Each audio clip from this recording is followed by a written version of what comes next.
The sun had barely risen over the dense forest when a faint groan broke the morning silence.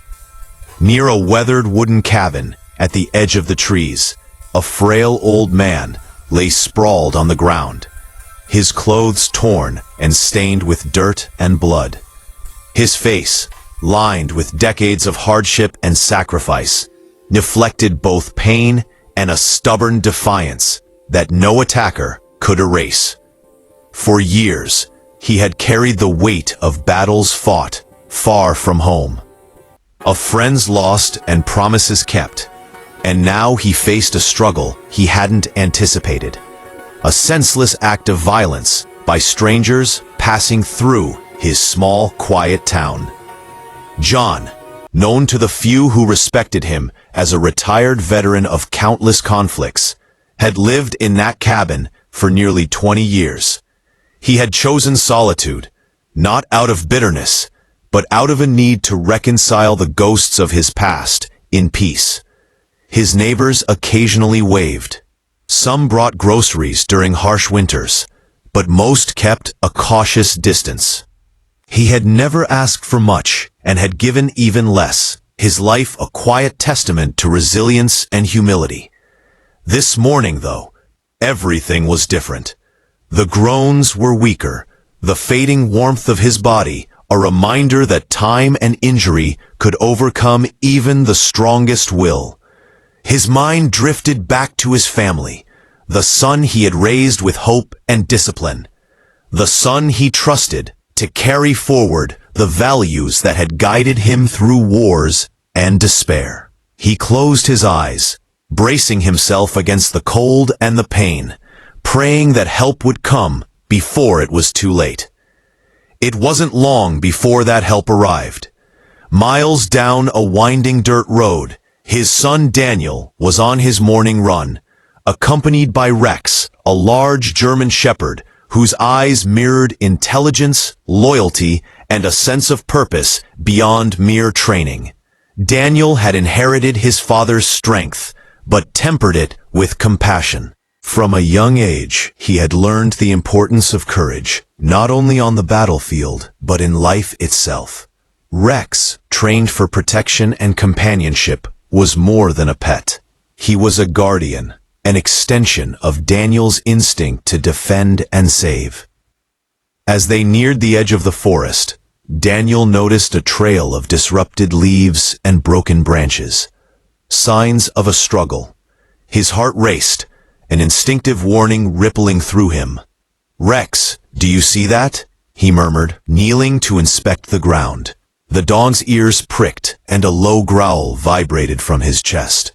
They followed the trail, each step heavier with dread, until the sight that met them made Daniel's blood run cold. His father lay there, battered and barely conscious. Blood streaked his face, his hands bruised and trembling. The scene was grim, yet amidst the despair, Daniel noticed a spark. His father's eyes flickered open when he recognized his son, a faint smile brushing his lips despite the pain. "Daniel, you came," he whispered hoarsely. Without hesitation, Daniel knelt beside him, assessing the injuries. "Dad, hold on, you're going to be okay," he said firmly, his voice steady despite the storm of emotions inside him.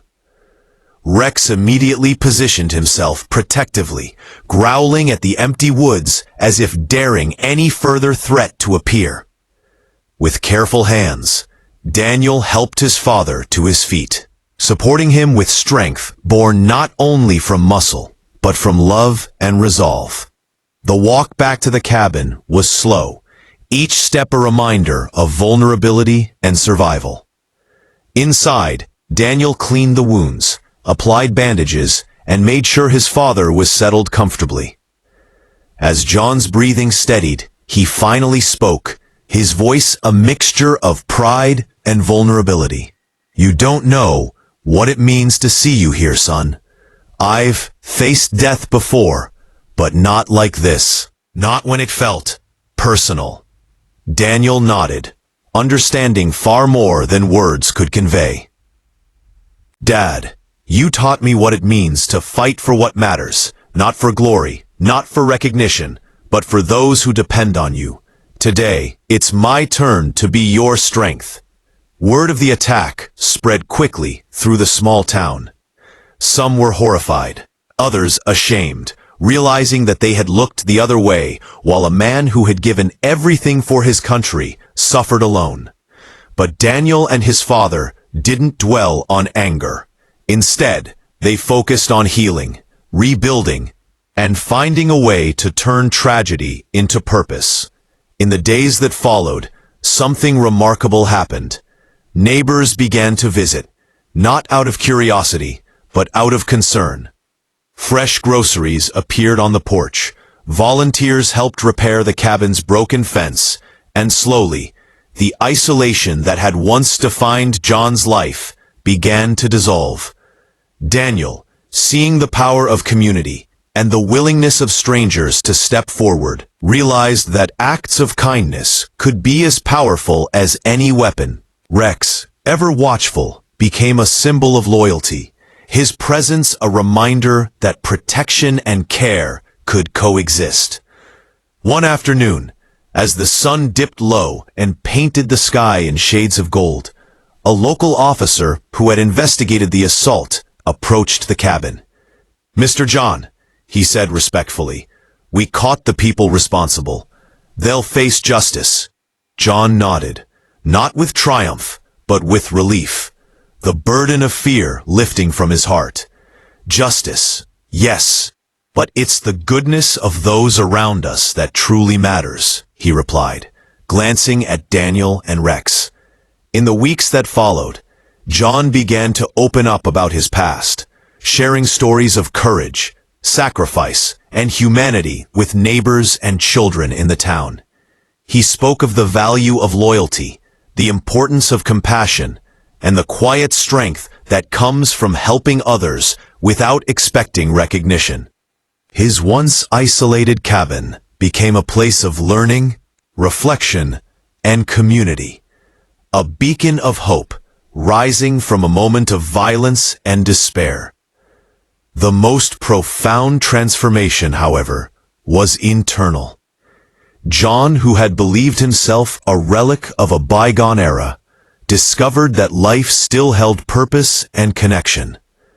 Daniel, seeing his father's renewed spirit, understood that heroism was not measured solely by battlefield deeds, but by the ability to forgive, to nurture, and to inspire. And Rex, with every wag of his tail and protective stance, reminded them that love and loyalty could heal wounds that medicine alone could not touch. One evening, as the three of them sat on the porch, the forest around them alive with the gentle hum of nature, John spoke quietly. "I thought I had nothing left to give, that the years had stripped me of value. But today, I see, life is about what we leave in the hearts of others, not just in the history of battles." Daniel reached over, squeezing his father's hand. "And you've left more than most could ever dream of, Dad. You've given courage, hope, and love. That's the real victory." The sun finally disappeared behind the treetops, leaving a sky streaked with pink and purple. John smiled, feeling a warmth that had nothing to do with the fading daylight. He had faced brutality, helplessness, and fear, but he had also witnessed courage, compassion, and the quiet miracles that arise when humanity chooses kindness over apathy. From that day forward, John, Daniel, and Rex became inseparable symbols of resilience in the town. People came not just to hear stories of war or survival, but to witness the living testament of hope that could emerge from even the darkest moments. Children learned that bravery could be quiet and selfless. Neighbors learned that reaching out mattered. And John himself learned that life, in all its fragility, was still filled with beauty worth protecting. Years later, When John finally passed peacefully in his sleep, the town gathered to honor him, not just for his military service, but for the life he had rebuilt, the community he had inspired, and the love he had nurtured. Daniel, now a father himself, spoke of his own father's lessons, that strength was measured in kindness, that courage was demonstrated in selflessness, and that the bonds we form with others are the true legacies we leave behind. Rex, now older, but still vigilant, lay at Daniel's feet, a living reminder that loyalty and love endure beyond trials, beyond time, beyond fear. And as the sun rose over the cabin once more, the town understood a profound truth. Even in moments of darkness and violence, the light of compassion, courage, and humanity could shine brighter than any shadow. The story of the old veteran, his son, and their K9 became more than a tale of survival. It became a beacon of hope, a testament to the power of family, loyalty, and the quiet heroism that resides in every act of kindness. In a world too often distracted by pain and conflict, their story reminded everyone that one act of courage and one heart willing to help can change everything. And in that change, the town, the family, and the memory of a once isolated veteran found something enduring. The realization that true strength lies not in what we conquer, but in what we protect, and in the love we give when no one is watching.